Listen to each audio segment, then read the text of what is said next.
Well, hello everyone. Welcome into the Slim Flippers podcast on our channel. I'm Wes, and I really do appreciate you joining me today. And we have a very, very special guest, none other than Dante from Prison to Profit. Dante, I appreciate you joining me this evening. Hello, thank you so much for that wonderful introduction. I appreciate that. Just a regular Joe, not too special. Well, I mean, you said yes, and so that's very exciting. I know it's taken us a few days to get this together, but you're a very busy person, so I do appreciate the opportunity to speak with you about reselling. Yeah, and I appreciate you even just wanting to talk to me, try to pick my brain, I guess, or get my mind, my mindset, my process. Absolutely. Well, let's just hop into the very first thing that I've been wanting to ask you, um, and that is, are you a full-time reseller now, or are you just a part-time reseller?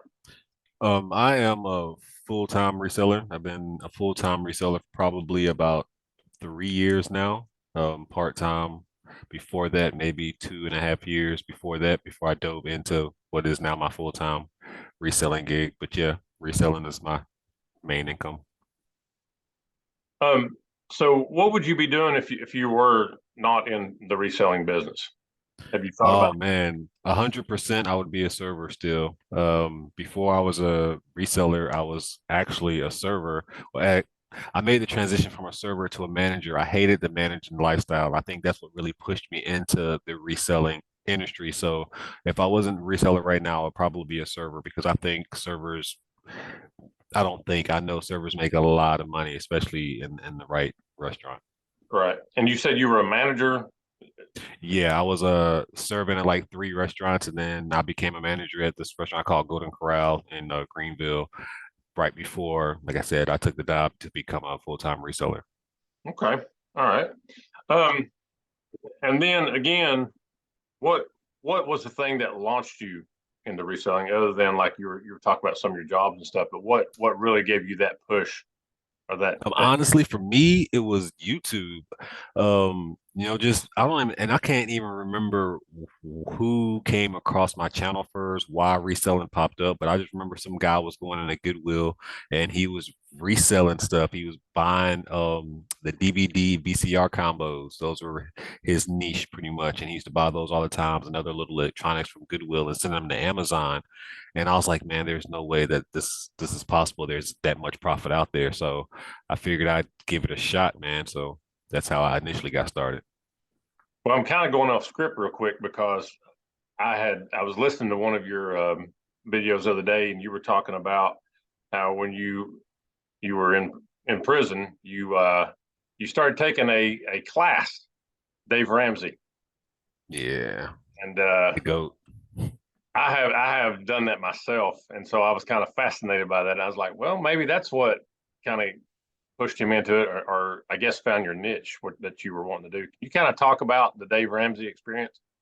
Yeah, with the Financial Peace University is the course that we're referring to. It's a religious-based course, but even if you aren't religious, I would tell you to try to find that course because for me it was just life changing because the depths of what money actually is and how we spend our money and then what debt is and then what credit really is and how credit is used against us versus how we can use credit for us. There's just so much information when it came to Financial Peace University that opened my eyes to so much. And again, it's just you have to be responsible with your budget sheets. I mean, you just have to, he just really teaches you how to be smart with your money and then making every single dollar account for something. Well, and I completely agree with you. It's kind of changed my life as well, and it opened my eyes up to different things that I needed to be doing. And you hear some people go, "I'm not going to live by envelope to envelope" and all this kind of stuff. But it's very, to me, it was very simplistic, and I like the Yeah, approach. I like the yeah. approach that he uses. And of Are you course, you don't have to coming use down? Okay. every single one of his techniques. I mean, like he teaches you so many good techniques. Obviously, everybody's not going to agree with every single thing, but I definitely think because I don't even use the envelope process, but I use my own version of the envelope process. I know where my money's coming right before I get paid. Or I mean, it's pretty much the same concept. That doesn't mean you have to actually put the money physically in an envelope. And I think people just get so Right. caught up in that. Right. So in what we had just mentioned a second ago, your reselling business is quite unique. It's prison to profit. Would you want to jump into how you come up with that name, or kind of talk about? Yeah. So Prison to Profit initially came about because I did do a little bit of time in prison. I really don't want to go in too much depth about that just because I have talked about that in so many past podcasts. I do a long video about that on my channel as well. That is called Prison to Profit. But I will give a little short synopsis. I did do some time from armed robbery. The state I was living in at the time was called is South Carolina, and they have a rule where it's like the hand of one is the hand of all, where they pretty much called me the principal, even though I wasn't actually didn't have the gun, wasn't really 20 feet within the robbery being placed, but I did know about it. Again, I wouldn't sit here and say I'm completely innocent, but and that sent me to prison for 10 years of my life. And in that 10 years, like I just talked about, I was blessed in my first year to run across a man named Sean, man. And I will never forget Sean, who used to get the what's one of the major newspapers? USA Today or something like that? Yeah, it was like the USA Today and like the New York Times or something like that. It breaks down like the stock markets and everything like that. And he used to get those papers all the time. And he used to like bring me over and gives me those because I'm like, hey, can I get the sports section? Can I get the sports section? And he like, no, take this with you too. Take the money section. Take the financial section. I was like, wow, I don't really know nothing. And he just broke it down to me and taught me about the stock market. And then he really broke it down and taught me about how the laws that get passed every single year affect us as not only consumers but future business owners, and we need to pay attention to how the laws are changing and changing and swifting to understand how the money may move in the market and things like that. So that kind of just opened my eyes, like, wow, that okay, so all of that's really connected, and I never really knew that. And then I never really knew about the stock market. So then from there, just that gave me the hunger to call my people and just start getting them the financial books on my own, taking a business course while I was back there, going to community college while I was back there, just trying to do the right things because we have nothing but time. People in prison, all they do is watch TV, play basketball, talk junk about one another. Like it's really a lot of time wasted, unfortunately. So I wanted to utilize as much time as I could trying to put something positive in me because I didn't want to become a statistic. I already knew what time it was. I was labeled as a felon. When I come home, I'm going to come back into prison. And I just didn't want that to be true. So then when I did come home, and I know I'm all over the place, but the name Prison to Profit came about because after I came home and I realized there's so much, because when I was in prison, I knew that I need to come home and get some kind of business. And that's what it all came to me. I needed to get a business. And then once I obtained my personal business, I wanted to document that and show people, look, I went from prison to some kind of profit. And if I can do it, a felon did 10 years in prison.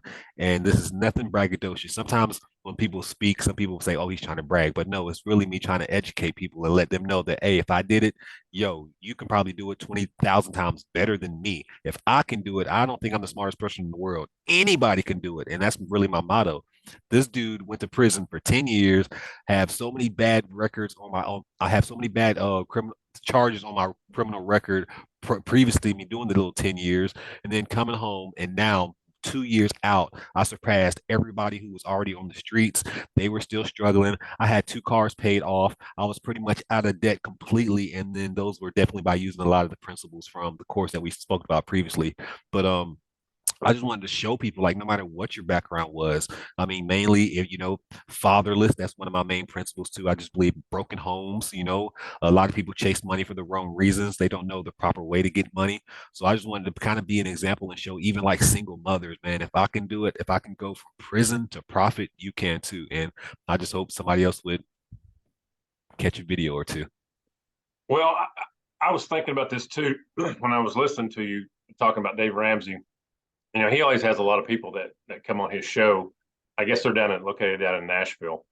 And to me, you would be an outstanding guest on his show. I think, somebody out there needs to pick it up and get you to Dave Ramsey, because what a tremendous story that you have, and the blessing that you're actually out there helping and showing people how they can do it as well. Anybody. 10 years is quite a chunk of time.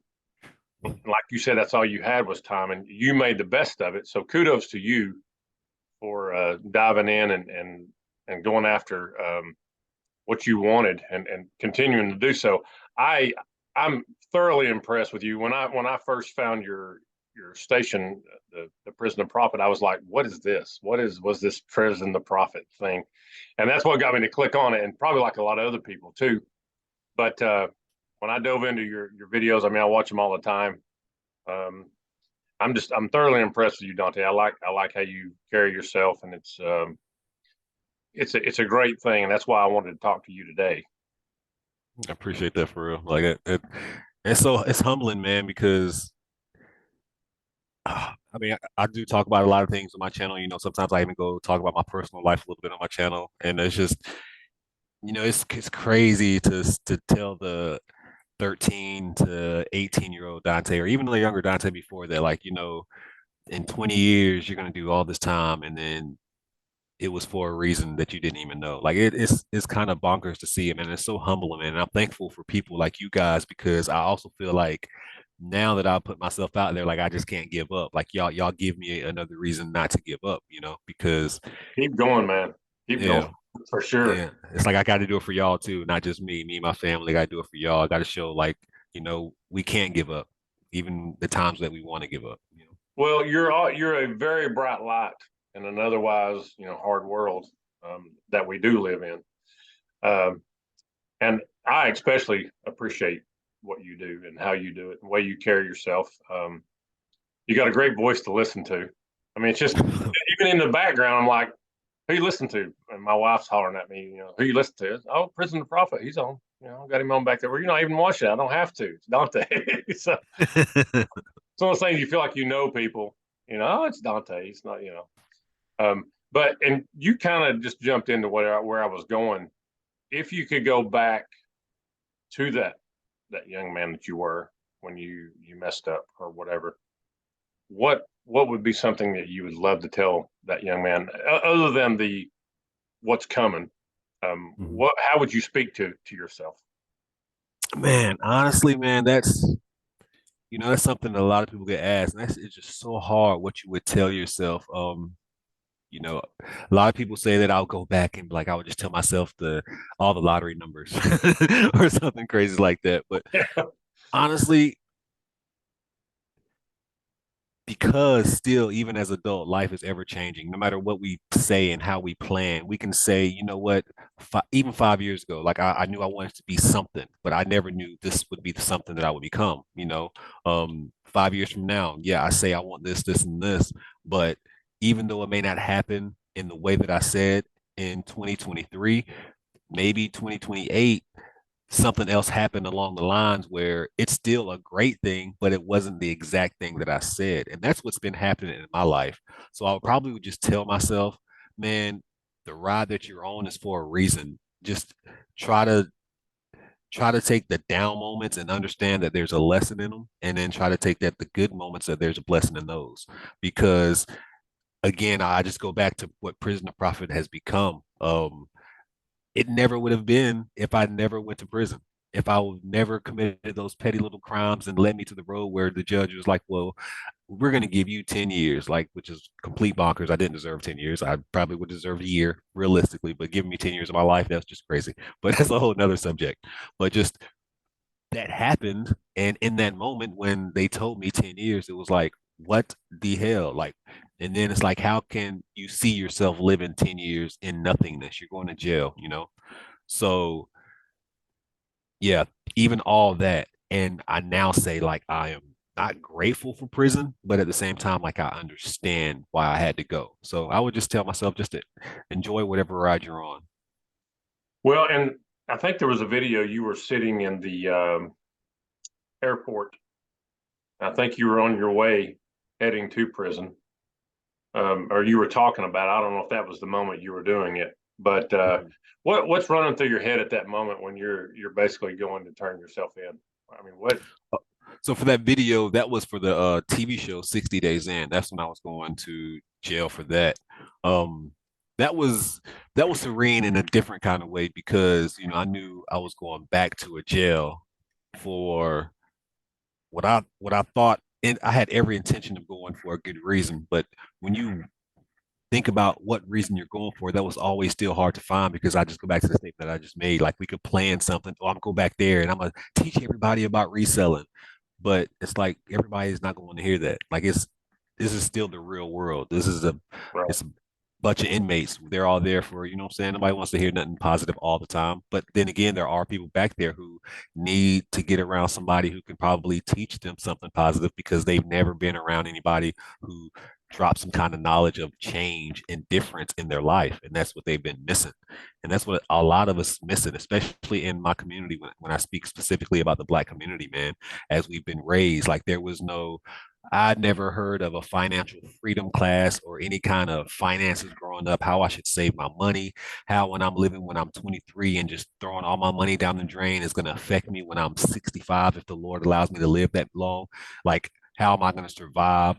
IRA fund. Like, there's just so much information that we don't know. And then all we see on TV, especially again, I'll go back to my community because that's just what it is. And it's like we see the violence on TV. And then as a child, that's what I grew up seeing all my friends in the Black community and even the white community too, who was hanging around the Black community. Like when we try to emulate what we see. And unfortunately for me, the Black community, for the not everybody obviously, but as a whole, that's what we saw, a lot of negativity. And that's what we were taught, a lot of negativity. We were taught that the world doesn't care about us. We were taught that we had to work these jobs. We were taught, and again, now this is broad, even I go to women. They were taught that you can't do this. You are only good enough for this. You must stay in the household. We were taught so much ignorance in all of our cultures individually. There's so much that was taught wrong in the Black culture, so much that was taught wrong in the white culture, there's so much taught wrong in the Asian culture. And I'm so glad now as a society there's so much more information and people can just pick up a phone and learn new things, and that people are more accepting because we are actually interacting with each other a little more. There's a lot of hate that our ancestors grew up with and that was beat into them, so their kids learned that, but now that their kids are breaking free from that because they're actually hanging around these other people. So, and I just think that's what we were missing, especially in my community, the knowledge, because I think knowledge is like that's the key, man. Knowledge, and that's what we were lacking. Well, knowledge is very powerful, and when you were in prison, you started gaining that knowledge, and look what you're doing with it now. I mean, you're getting really big on YouTube. Um, it's quite a ride that you're on, and I'm just happy to be a part of it. As far as starting my own YouTube channel, my reselling thing happened a little differently. My wife come in with a bag of stuff one night and set it on my lap. And a bunch of toys and stuff. I was like, "What are you doing?" Because our kids are a little bit older. Mm-hmm. They're teenagers and on up. And she said, I think I'm gonna start being a reseller. I was like, re what? Because I'm a school teacher and I ref high school and college basketball. So Mm. I didn't know anything about this stuff a year ago. And she kept bringing toys home and stuff like that. And I was like, I don't know what you're doing, you're junking the house up or whatever. So I, I made the statement. I said, how can I help you? Because I was wanting to move that stuff out of my house. And she goes, well, just become a reseller with me. So we slowly but surely, I've found myself wearing video cameras and I'm going to yard sales and I'm watching Prison to Profit and Commonwealth Picker and, you know, Hey, Harry Tornado and all those guys. that's crazy. That's to even be, and I even go back to like to even be like in mention with certain people in the community, man, because there's a lot of people who hold Kevin in the community in high regard, Josh in the community in high regard. There's just a lot of people, like even my best friend, his name is Cincinnati Baker John. Like there's so many great people in the community, and sometimes when my name gets thrown with those people, I'm just like, it's crazy to me because I feel like I am still a baby in this reselling game because reselling is a learning experience every single day. Like you never get reselling down pat. There's so many different items, and then the rules are changing every single day, and then shipping changes every single day. Fees change, profit margins change. Like so new products. Like there's just it's an always evolving thing. So Well, and that's true. And there's two things that you touched on. One of them is the community. Man, I have met already a bunch of people that I would have never ever even known about or talked to. And just like you tonight. I mean, but I mean, this is amazing. This is great. But the community and how it lends itself to yeah, everybody that I've talked to as far as reselling is concerned, they're always willing to help, and they're not. I haven't met anybody that's closed off, said, "No, I'm not helping you," anything like that. They're always willing to give advice and tips and tricks that they've done. Like I talked with the Bearded Finds the other night, and he was very helpful. He was talking about a magnetic piece now that he wears underneath his shirt, and it just sticks right to it. You don't have to wear all that garb. And he was talking about his man boobs when he had that strap underneath. He said, "My wife just said this is terrible. You don't need to be wearing that." Um, mm. but it's just little things like that that I enjoy. Um, I don't know if you ever saw the video that Commonwealth Picker did. You might be a reseller if. Did you ever see that I don't video? watch Kevin's videos. Oh, you No, don't? I'm just kidding. I'm just kidding. Well, I like taking you digs at were Kevin. That's what me influenced, and so Kevin will always do that. I saw you in his cabin, so I know that's not true. Yeah, me and Kevin is like behind the scenes. When I Kevin, John, Derek. I mean, I'm not gonna list everybody, but Kevin is definitely like one of my good friends. We always dig. Like if I ever comment on his videos, it's gonna be something mean. If he comments on my videos, it's gonna be something mean. Instagram, he's gonna say something smart. It's just like it's our thing for some reason. I don't even know how it started. We just started doing it. Well, we took my son and his girlfriend. We went to Universal Studios in Orlando back over spring break, and I kind of went the wrong way, so to speak, coming back up the interstate. Because I live in Tennessee. Mm. I was supposed to be coming back up through Georgia, and my wife's like, "Where are you going?" I said, "Don't worry about it." Well, I kind of ventured over through up through South Carolina. She goes, "You are not," and I said, "Maybe." I went by where Josh always goes to that Goodwill. Mhm. All the way up to that, I thought, man, there may be a chance he's there, which, slim to none, but I just wanted to, stop by. So we went in there and we thrifted some. We got some things out of his own store. So you might be a reseller if you drive 200 miles out of the way.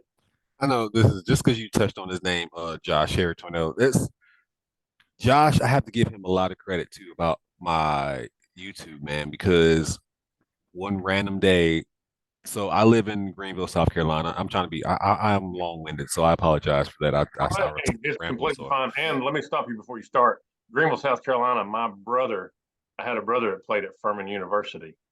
that's Travelers. That's where I'm from, Travelers Rest. So that I always say Greenville because everybody knows Greenville, but Oh, I know Furman's in exactly. Travelers Rest. Yeah, so I'm I used to go 10 over and years. watch Yeah, games, man, when I was 12 years old in the old memorial gym that they had. there's so literally right across the street, my aunt lived, and we used to swim. Like we could swim. There's a pool literally across the street from Furman, and we used to be in that pool all the time. She used to live That's there, like whole awesome. community. Yeah, so Small world. yeah, it really is. Paladins. Furman Paladins. I be Furman hearing from him all Paladins. the time. But Josh, when I first really got into YouTube, I was making YouTube videos, and then I quit for like 6 or 7 months. And then I came back and started making videos, man. And my life is just so straight. I swear, like my life is a movie, and people wouldn't understand it, how I meet people and just how I don't know. I started seeing Josh's videos randomly one day, and they opened this bin store, and in Columbia, in Greenville and Columbia is probably like I can get to Columbia in 50 minutes.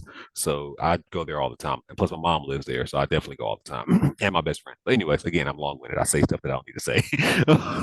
You good. You good, man.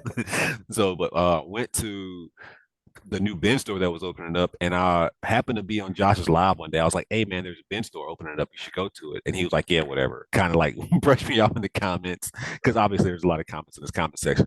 And then I was like, "Okay, whatever." So the weekend that I went to the bin store, we passed a Goodwill, a random Goodwill, and I was like, "Let's go in this Goodwill."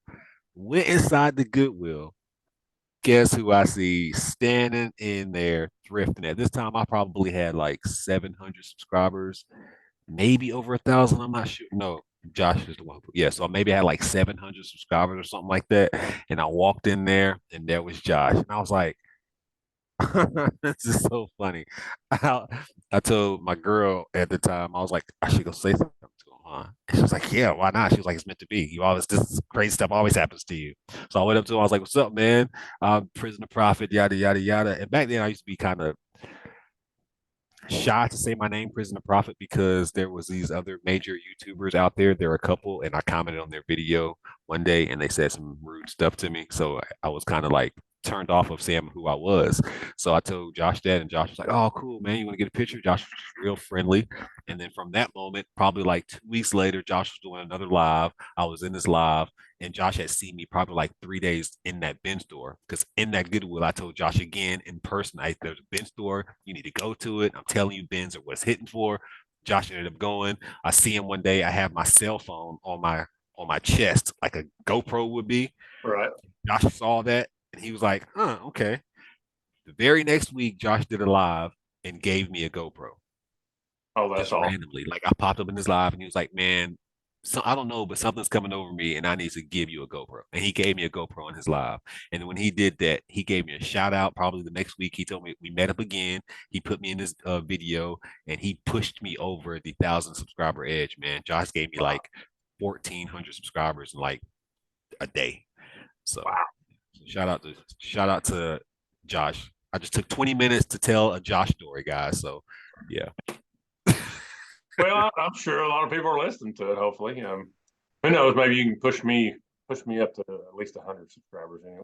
Yeah, I'm gonna get people don't like me. No, I'm just kidding. Remember, I just started, so this is my only second video I've got. So, but Yeah, hey, you're good. what better way to start than Prison the Prophet? Hey, Technically, you started with okay, okay. But I was trying to get used. I know. I'm just giving you a hard time. Um, all right. The next thing I wanted to talk to you about, and I'm gonna throw some things out here to you. Just give me a number um, Okay. on these. What are the percentages of the following places that you go to or you source from? The first one Okay. is thrift stores. About to get 33%, 33 and third. Okay. Second one, estate sales. Probably like 4 to 9%. Okay. Bin stores. If there's one around, I'm there all the time. So yeah, it would be a big piece of the pie. Yeah, And definitely over those are 50%. hard. I mean, those are hard to pass by because they're so cheap. Profit. Yeah. It's Especially catch profit. them on the right day. Yeah, especially get there on the right day. Yard sales. Every oh yeah. I'm in yards what is 52 weeks in the year, supposedly, I think. Hope I said that right. So maybe yeah, definitely 20 something weeks out of the year. So by the yard sale. Pallets. In the winter. That's how I survive the winters. I get pallets. So you Yeah, don't do so anything else. You just get pallets. I'm sorry. I said you don't really do anything else. Like you don't go to thrift stores and stuff during the winter. You just do. I do, don't get me wrong, like, but mostly I use like the end of August, right before it's about to get cold, like August, September. So I really like turn up on yard sales. Mhm. So I'm at a yard sale probably every like Thursday. I'm at all day until Sunday. Pretty much I'm hitting yard sales. So I'm stacking up a lot of inventory. I'm a good lister too, though. So I list a bunch of stuff like 2 days a week, but I try to have like a good chunk of inventory to just be listing all that stuff during the winter.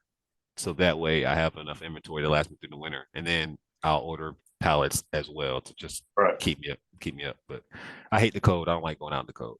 Yeah. The older you get, the worse it is. For real. And that's a funny thing because I told you I ref basketball. They tried to get me to ref football, and I'm like, it's too cold. Everything hurts. And the last one is people giving you stuff. Um, Man, that's probably like 2%. Because Yeah. I mean, I don't know if I'm sure you've seen an uptick since everybody's seen you, and you go to these thrift stores and yard sales. Do people recognize you quite a bit now? That's funny. Depend here, not so much. If I'm in anybody else's city, yes. It's so weird. It's so weird. I was in Cincinnati at a baseball game one day and I got recognized with Cincinnati Picker. before Wow, Cincinnati Picker, and it's his own city, and that was just weird to me. you signing Uh, autographs and stuff. I don't. I'll take pictures with people. When people ask for, I mean, only two people have ever asked for my autograph face to face. One recently at WrestleMania, and then once probably in a thrift store. But I kind of like laugh it off. I'm like, hey, this is devalued. Like you don't want my autograph, it'll be devalued because that's just that part's kind of weird to me. Like I'll autograph stuff if I send stuff out like in the mail, but I don't know. It's just weird. I'll take a picture with you. My autograph is not worth nothing, so it's like I'll be devaluing the piece of paper that I sign. Like You we'll be wasting ink at this listen, point. man, Yeah. you're getting big. Yeah. Okay, it's not devalued. Now, as a reseller, we're going to save the profit of this ink that we're Okay, using right now. okay, We're not even going. that's fair enough. Fair enough. Um, so of all those that I listed, it sounds like the bin store is where it's at for you. Yeah. So I mean, yeah. Honestly, yeah. The yard sales, bin stores, and again, I go back to it just depends on the season. Like right now, it's about to be yard sale season, so I'll be hitting nothing but yard sales, garage sales. Katie loves estate sale. She just did an estate sale today, and I didn't go with her. But Well, my wife has tried. My wife is Melanie. She's tried to get me to go to state sales, and I'm just not seeing it. I mean, if because you don't to go me, on the last day, there's no point. it's so higher priced, Yep, and exactly. I just don't see it. You But got to go on deal day. yeah, for sure. Um, the next one is, what would you say has been your most profitable item that you've been since you've been reselling that you've been able to sell or find? What has been your most profitable? Um, so far, so if I go to individual item, that's probably actually changed. I feel like I sold something for like 700 something dollars recently. I don't sell like $1,000 items. I see people selling like $1,000 items. I'm like, how did? But yeah, I don't. Yeah, I want to say like 700 something bucks. I know I sold like a gun for like 450, a little water pistol gun, not a real gun, Mhm. just in case there's any issues, copyright or whatever. So, But but on your profits though, do you have like a margin where because I know Kevin likes he'll sell just about anything. yeah, me He just, too. Depends on the item though. Like it always depends on the item. Like I've made, so that's why I go back to like my profit like because I've made thousands of dollars on a pallet before. I bought a pallet for $100 and I probably cleared, I want to say very close to like 8, 9 grand on that pallet. And I paid $100 for it. And that was for a pallet. And then there's like a book of stamps that I got before in the bins that I paid $5 for, and I made like over 12, $1,300, and that was profit off stamps.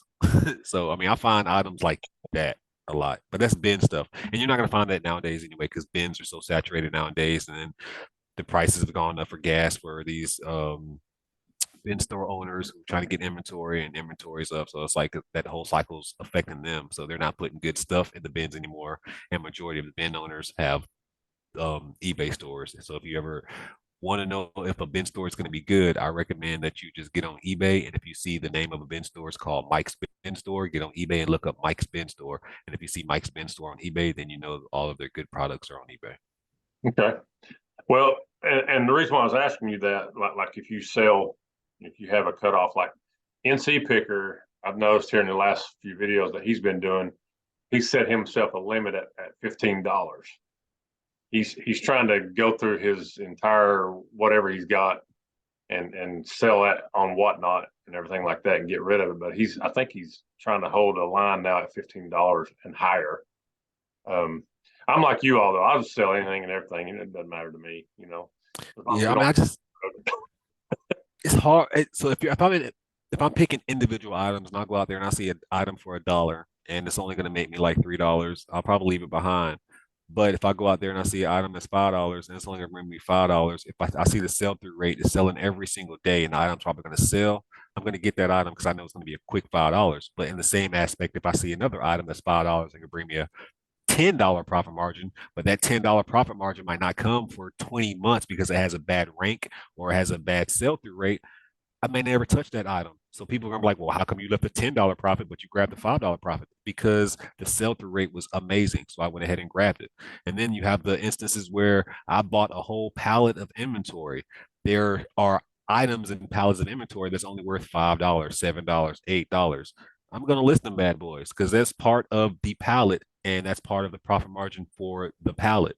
So every time I get a little $7, $8 sale that came from a pallet, I'm not mad, but I'm not about to go out there searching for and $5 profits. But if I run across one and it makes sense, I'll get it. Well, where do you usually buy your pallets from? Off Amazon or? I have never purchased a pallet off of the internet. Every pallet I've ever purchased has been in person. I find them from the internet, but I always local. Every pallet place I get is normally local. There's so many pallet places in almost every city, small town. People just don't know how to get on the internet and just type in pallet near me. They do now. Yeah. This video they do. They're like, yeah. Week from now, you're gonna be man. I cannot find a I pallet. can't find a pallet nowhere. And that's so funny because like in bin stores, it's true. Like people be like, oh my God, I seen this in the bin store and I didn't pick it up. But now that I know, and then it's like, especially in my city, there are so many items that I used to talk about that people will get before me now. And I'm not mad about it because I'm a firm believer in this, man. Like there's so many resellers who like competition, competition. Like obviously, there is a sense of competition, but at the same time, it's really not because there's so many items in the world. There's so many different profit margins that we all have. There's just so many different niches that we all sell differently that there's no way that we can really and truly be knocking each other off and bumping heads. Like, yeah, we may both touch an item at the same time and maybe both of us play tug of war for a second. But at the end of the day, if we're true resellers, especially full time, like you may have missed out in that moment, but you're really not missing out because you're gonna find it again. And that's one thing I've noticed in this industry too. Like you're gonna find the big win sometime, not every day. Sometimes it may come 4, 5, 6 days in a row. Then you're gonna have that dry spout. But it It's works itself almost like out. I've had an awakening though, because when I first used to go to these thrift stores or yard sale, I had no clue. I mean, but now I look around, I'm like, that's a reseller. There's a reseller, and I'm trying to figure out their niches because I'm looking where they're at in the store, and I'm like, okay, all right, I see what you got. I see what you got going, you know. And I walk by and go, hey, there's a real good so and so over here if you want to go find it because I see it over there, you know. And go, oh, thank you so much. But slowly but surely, Dante, I feel like I'm becoming a reseller. So, You are a reseller, man. well, you know, I on my Slim Picker 47 on eBay, I've sold. I'm close to 500 items now. You know, and that's Oh, that's reseller. Once you reach 100, you shipped out 100 of them bad boys. You are officially a reseller. Once you've answered the dumb question of, is this item blue? It says blue. Is this item large? It's large. Did you even read the description? Is there anything wrong with the pic? Did you even look at picture number 4 where it yes. shows like the, if you Then make it through all you that, just you're a anointed reseller. me. I'm officially a reseller because Exactly. all day. I'm like, Welcome can you aboard. not read? Look at it. You know. Wow.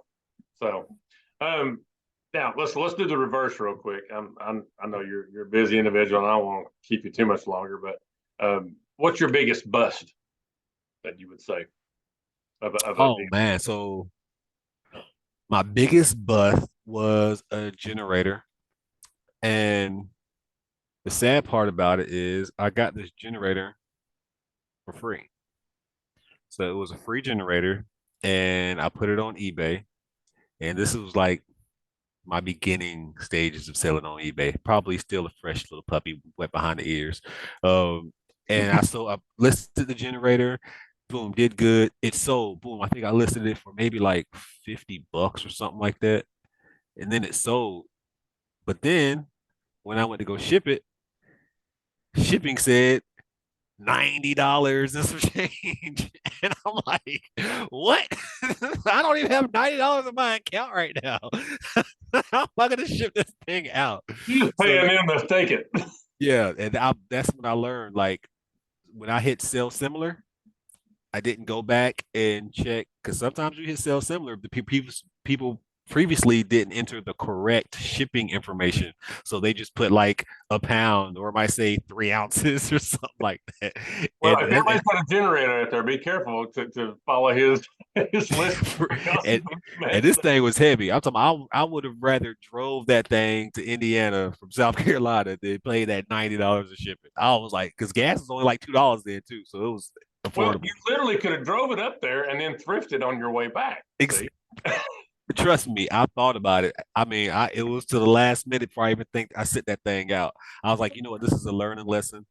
And then I sent it out, and this is what even made it the biggest loss. When it got there, dude was like, "Hey man, there's some part or something or another that's not working on it or something or another," and I'm like, "Oh my god!" So now I gotta refund you the $48 Dollars just flying out of Dante's pocket. exactly, and then don't have him let me ship it back to me because that's another 90 something dollars to ship it. I'm telling you, so that was probably like a 200 something dollar loss from free. How do you lose money off of free? I Mhm. learned. I understand that. And that kind of goes into one of my last questions here. I got a couple more left. What motivates you to keep on going, especially after you have a moment like um, just honestly, what motivates me to keep on going is the money. That's number one. Can't lie, I wouldn't be doing it if it wasn't for the money. Number two is definitely the freedom that it allows me. So, and number one and number two is like it's so close. Like it's so the freedom that it allows me to do what I want to do when I want to do it. I don't have to call a boss and tell them that I'm sick. I don't have to call a boss and let them know that my son has a play or my son is sick, or if there's an emergency that comes up, I can be readily available to do it. I think that's like the most peaceful thing. I can be anywhere in the world and do anything within reason that I want to do. And, I am my own boss. And I will say this too, like a lot of people take reselling not as seriously as they should because yeah, I'm sitting here talking about all these freedoms and this money, but it's definitely work. Like it's easy work. There's a difference between being a construction worker, sweating outside, lifting shingles on a roof, carrying them up. You know what I'm saying? Like I had to do hard work. This is work, but it's not hard work, but it's still a lot of work, man. Late night shipping, packing orders, collecting, you know what I'm saying? Doing research on items, messing up an item, and then in your head, oh, am I doing it right? Like there, even 4 years in, I still do a research on the item for 5 minutes. You know what I'm saying? Making sure that I got it right. So there's a lot of work that goes into it.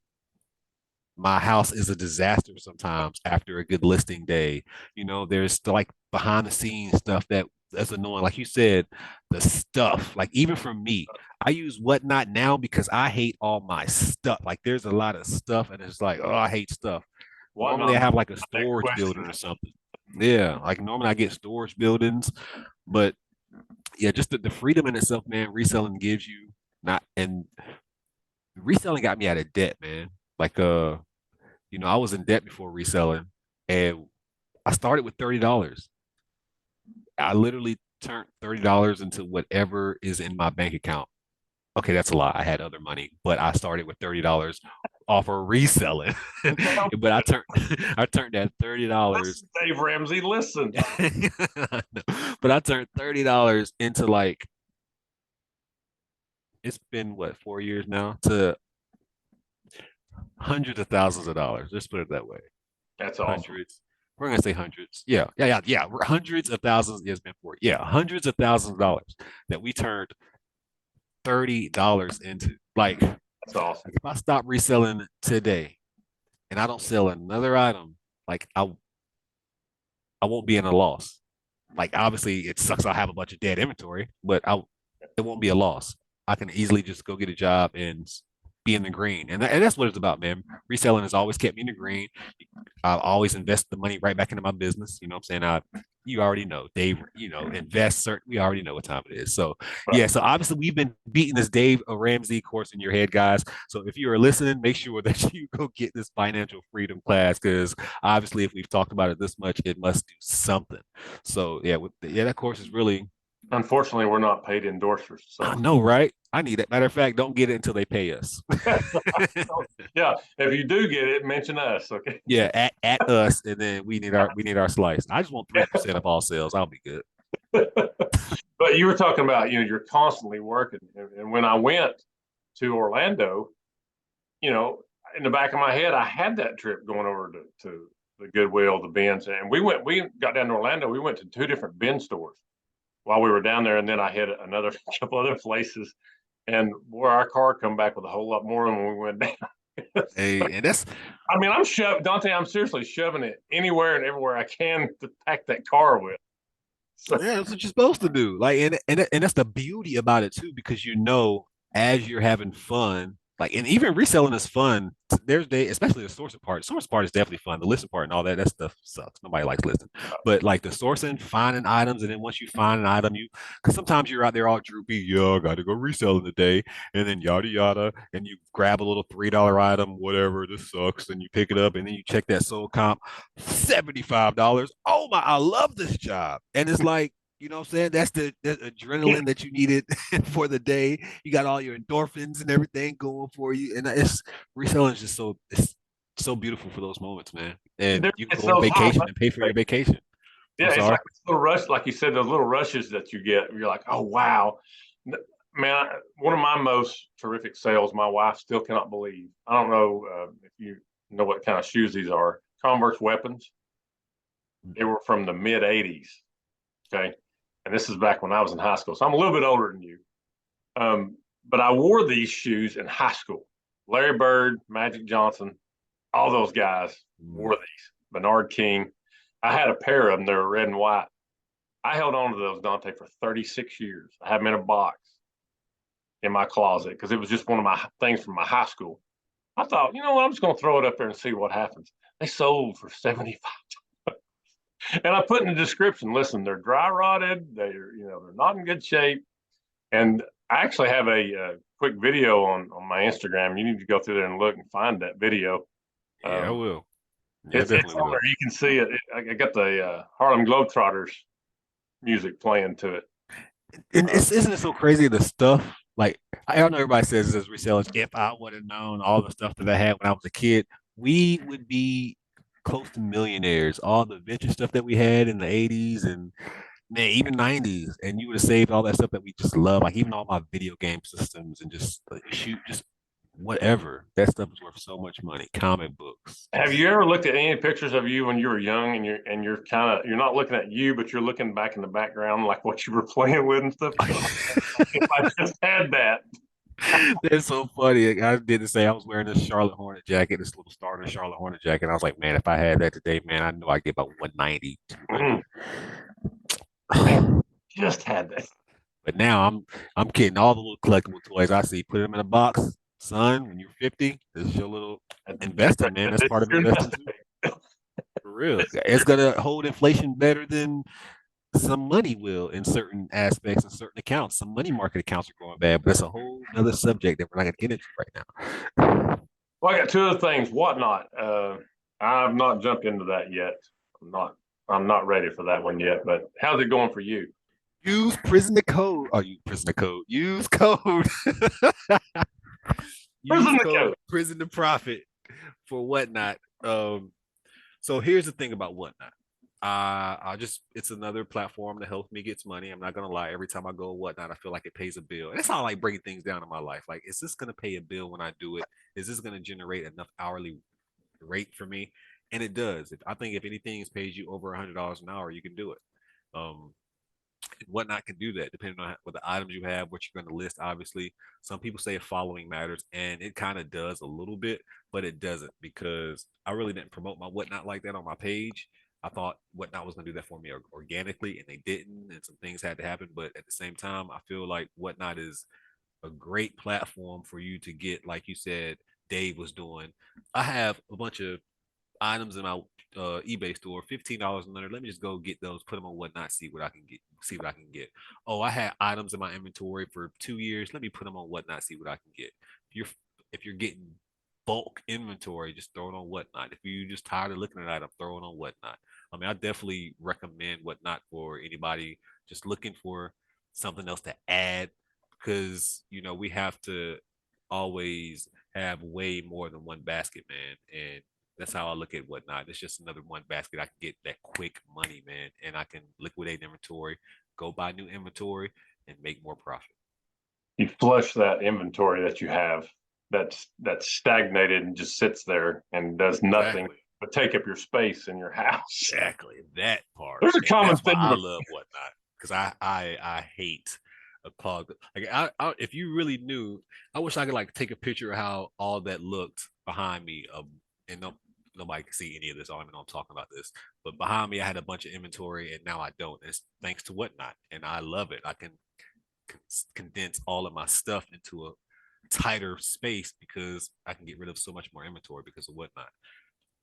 I picked up a little gem the other day at a yard sale. It's down the bottom of a box of all these hats. I'm flipping through them looking. He said, those hats are all $5. This is $3. I'm like, yeah, whatever. I said, where's the, I sit there thinking, where's the $1 hat? And guess what I found down there? Commonwealth Pokemon picker card. hat. Commonwealth picker Oh, hat. yeah, I saw that post. Yeah. Yeah, I saw that post. So I pulled that one out and I said, okay. I said, how much is this one? He goes, that's $1. He goes, you know who that is? I said, well, I don't know him personally, but I know who he is and what he does. And about 6 or 7 other people said, oh man, I'd love to have that hat. And of course I start throwing out price. So and so, it's yours, For 30 real. profit right there in my hand. But no, I held on to it. I'm gonna hang on to that. You should I have don't sold it have after an they gave anima you. man though, like you do. I got to get my store moving. See how many I got. I might have an extra because I got one over there, one over there. I got one of his new ones. Edit this out, but I'll give you one of his. Don't edit that out. I was just kidding. You ain't gotta edit it out. But I'll give you one of I'll give you one of Kevin's. I'll call Kevin. Matter of fact, I'm gonna call Kevin. Keep this on the podcast so he has to do it. I'm gonna Okay. call Kevin to show everybody that Kevin loves me, and he's gonna send you one for free. That's what's gonna happen. Well, that's I'm pretty saying it cool. right now. That's pretty cool. I need to get him on the slim flippers with me too. What do you think? I'll call him right now. I'll put him on blast on speakerphone. Get him on. Get him on. Like, Well, what are you doing? well, you know where he's at right now, don't you? Yeah, he's that's all. Yeah, he's out of town. Out in Vegas. I saw him. All right. Last question. This is the best one of all. It kind of lends to what you're wearing. WrestleMania. Okay. Um, Tell us a little bit more about your experience with WrestleMania. I think it was out in California this time, right? Yeah, WrestleMania Las Vegas, WrestleMania 39. I am a huge wrestling fan. Everybody has. I just go back to when I was a kid. I needed to attach to something. Missing father in my life, and for me, that was a lot of trauma. I needed something to lean on to, and as an adult, I realized wrestling was the thing that I leaned on to, man. For some reason, like wrestling has the ability to really make my emotions trigger. Like I get really involved in some storylines.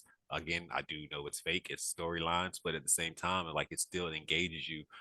We want to suspend our disbelief in this world. That's what we go to the movie theater for. That's why we watch TV shows, and that's what wrestling did for me. I got to suspend my disbelief while I was being abandoned. So that's just what I clung on to. So for all these years, wrestling just stuck to me. And it's crazy, even as an adult, I'm like, why do you even still watch wrestling? But I can't like get away from it. So that's what I just kind of chalk it up to now. So, and then even as a child, like there were certain moments when I really wanted to go to wrestling and my mom wouldn't take me. So then that made me want to go even more. So I guess as an adult, I make up for all that. If wrestling's around, 2 hours I will drive 2 hours to go to a wrestling show. I've been to, man, since I've been home, probably hundreds of wrestling shows, um, all companies. I mean, I just love wrestling in general. I take my stepdaughter to wrestling shows now. She loves wrestling because of me now. It gives me an excuse to take her to all the live events. I went to one WrestleMania a few years ago, but I didn't really get to enjoy WrestleMania. Like sometimes we don't enjoy our lives. Sometimes we're too busy trying to take a picture of something that we miss a moment. We always have to have our camera in our hands. You go to restaurants, everybody want to take a picture of their food. Then they want to, they ignore the people in front of them. We don't enjoy our experiences anymore, man. Like it's so sad how we don't see images live. We see images through our phone because we're too busy trying to get the perfect image of that image that we're trying to capture. Right. Um, and that was my mistake, my first WrestleMania. Like I literally drove straight to WrestleMania because I was like, oh, I just want to go. I want to have the experience. And I literally drove there from South Carolina to New Orleans, went to WrestleMania, and then drove back. 9 hours there, 9 hours back. I didn't experience the whole week. I didn't really get to do nothing. So once they announced LA, they were supposed to do that last year, but then the global disease came and messed everything up and pushed it to this year. But I always knew I wanted to come to WrestleMania Los Angeles because I figured it would be grand, man. I've never spent this much money on myself ever in my life. Another thing I've always neglected is myself. I never, and I don't recommend ever spending this much money on yourself either, guys. It's too much money. I need some of that money back. So I'm gonna set up a GoFundMe. Hook me up. No, I'm just But kidding. But like you said though, man, you got to have some time for you, and take life too. Enjoy the ride as well.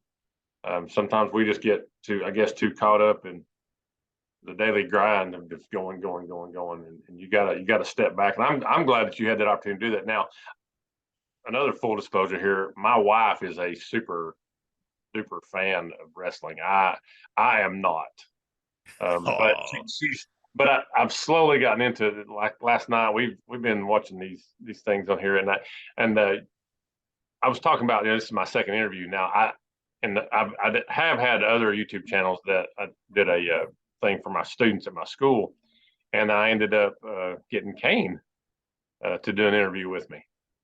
oh, that's dope. The So mayor, yeah, the mayor of Knoxville, Glenn. and Yep, we're just like 20 minutes from there. Glenn But Jacobs. yeah, Big Glenn, he talked with me for a good 45 minutes on one of my interviews. So that was That's dope. um, so. I probably need to post that on here, don't Yeah, you do for real. That'd be super dope. I'll watch that. I'm gonna watch that for I? sure. I think I'll do that. But yeah, there was on my Instagram. We had went to again down there in Orlando, and Hulk Hogan's got a shop down there, and he's got some things, some belts and stuff. And I made a couple of videos from that, so you get a chance to look at my Instagram on that and go in there and look at those Instagram videos that I put up. One of them, the wrestler, whoo, does that. Ric Flair. Ric Flair, it's got his robe and things in there. It's in the video. It's like a 10-second video, but it's great. Yeah, But definitely will. man, I appreciate you, Dante. Prison to Profit. This has been a fun evening for me. You gave me a lot of insights and things into who you are and what you do and how you do it, and I really do appreciate your time joining us here on the Slim Flippers. You want to give any plugs or shout outs or anything else as we wrap this? Just make sure that if anybody's listening, make sure that they subscribe. And I definitely just want to say thank you, again for having me on the show. And I apologize for people who don't know we were supposed to actually do this yesterday, but my tardiness, I completely messed it up, and I hate that. If you tell somebody you're going to be somewhere and you need to be there, I'm a firm believer in that, and I definitely dropped the ball on that yesterday completely, and I don't want to make any excuse for it, even though I may have 15 valid ones. But just want to say thank you again for working with me, and yeah, I love the interview. I actually been on a lot of interviews, man, and there's like three that's memorable to me, and this will definitely be one of them. Definitely appreciate that. No plugs from me, just Prisoner Profit, just a regular guy. And then, yeah, that's about it, man. Everybody subscribe to him, and if I could get one or two of those subscribers, come over and subscribe, Hey, because I've got, I think, two, maybe three subscribers. But hey, I do have two interviews now: the Bearded Finds and Prison to Profit on there. So so are you all your interviews on YouTube, Spotify, Apple, or it's just on YouTube. just YouTube for now? It's just on YouTube. But if you have some other ideas for me, maybe we could talk about that off camera, so you can point me in the right direction. But Oh yeah. I like doing this because I mean, for me, it's the way to learn things, and maybe that people listen to it, they can pull some stuff out that helps them. So maybe one thing. If you just get one thing from it, to me, it's worth its weight. But well, that's all the time we have. And again, Dante, thank you from Prison Prop for joining us, and we hope you have a great evening.